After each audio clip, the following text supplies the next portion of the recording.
السلام علیکم، welcome to my channel.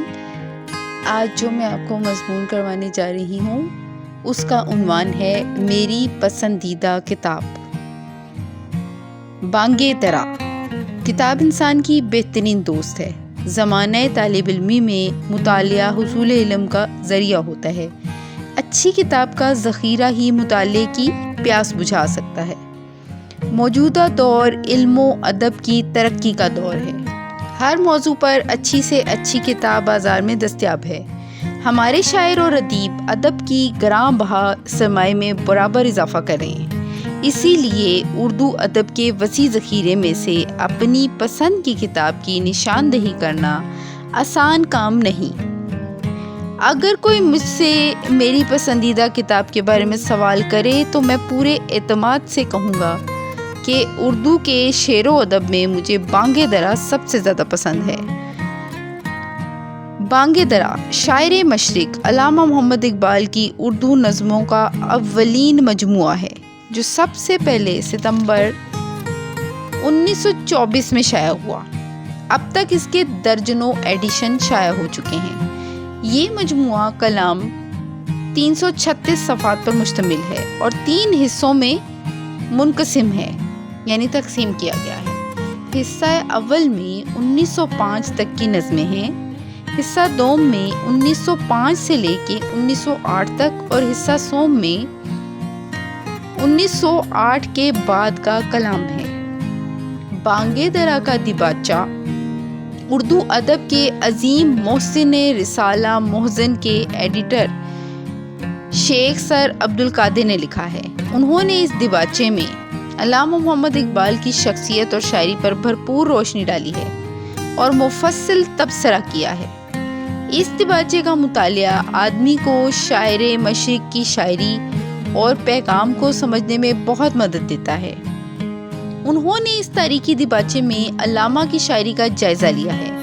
اگر سر عبدالقادر یہ دیباچہ نہ لکھتے تو علامہ محمد اقبال کی زندگی کے بہت سے پہلو ہماری نظروں سے یقیناً اوجھل رہتے۔ منظر کشی بانگ درا کی سب سے پیاری خصوصیت یہ ہے کہ اس میں کئی نظمیں ایسے موضوعات پر لکھی گئی ہیں جن پر اردو میں کسی شاعر نے طبع آزمائی نہیں کی تھی۔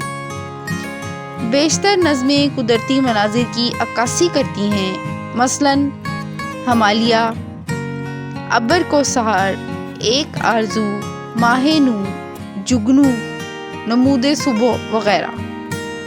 بعض نظمیں قومی اور ملی موضوعات و احساسات کی ترجمان ہیں، جن میں تصویر درد، ترانہ ملی، شکوہ جواب شکوہ، خطاب با نوجوانان اسلام، شمع اور شاعر، خضر راہ اور طلوع اسلام وغیرہ وغیرہ کو غیر فانی شہرت حاصل ہے۔ اس کے علاوہ بعض نظمیں بچوں کے لیے بھی ہیں۔ ہماری درسی کتابوں میں علامہ اقبال کی جو نظمیں بچوں کے لیے شامل ہیں ان میں سے بیشتر بانگ درا ہی سے لی گئی ہیں۔ ان کی شاعری میں فلسفے کا رنگ بہت نمایاں ہے، جس کی وجہ سے ان کے اشعار کو سمجھنا مشکل ہو جاتا ہے۔ ان کے دوسرے مجموعے بال جبرائیل اور ضرب کلیم مجھے خاصے مشکل محسوس ہوتے ہیں، لیکن بانگ درا کی نظمیں نسبتاً عام فہم اور آسان ہیں، جنہیں میں اکثر اوقات ترنم سے پڑھتا ہوں اور اپنے اسکول کی بزم ادب میں بھی پڑھا کرتا ہوں۔ بانگ درا جیسی عظیم کتاب کے بارے میں اپنے خیالات کا اظہار کرنا میری استعداد سے باہر ہے۔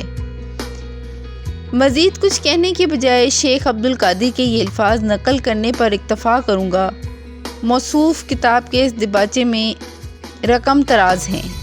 یہ دعوے سے کہا جا سکتا ہے کہ اردو میں آج تک کوئی ایسی کتاب اشعار کی موجود نہیں جس میں خیالات کی ایسی فراوانی ہو اور اس قدر مطالب و معانی یکجا ہوں، اور کیوں نہ ہوں۔ ایک صدی کے چہارم حصے کے مطالعے، تجربے اور مشاہدے کا نچوڑ اور سیر و سیاحت کا نتیجہ ہے۔ بعض نظموں میں ایک شعر اور ایک مصرع ایسا ہے کہ اس پر ایک مستقل مضمون لکھا جا سکتا ہے۔ علامہ اقبال کے بارے میں اگر بات کی جائے تو علامہ اقبال کے کلام کو سمجھنے کے لیے ہمارا مطالعہ بہت وسیع ہونا بہت ضروری ہے۔ یہ ایک طالب علم کی زبانی میں نے آپ کو جو مضمون پڑھ کے سنایا، آپ اسے چاہیں تو لڑکیاں اپنے لیے اپنی زبان میں لکھ سکتی ہیں، چاہیں تو آپ اس طرح سے بھی لکھ سکتے ہیں تو میں نے اس کے امیجز لکھ کر ساتھ ڈال دیے ہیں. تو اب مجھے اجازت دیجیے گا. اور کتاب مطالعہ کرنا بہت اچھی چیز ہے، اور میں بھی آپ کو یہی کہوں گی کہ کتابیں پڑھا کریں. کتابیں پڑھنے سے بہت سی معلومات حاصل ہوتی ہیں، خاص طور پر بنیادی کتابیں. جیسے یہ بڑی بڑی شخصیات ہیں، اگر ہم انہی کی کتابوں کو پڑھنے بیٹھیں تو بہت طویل ہو جاتا ہے یہ ٹاپک.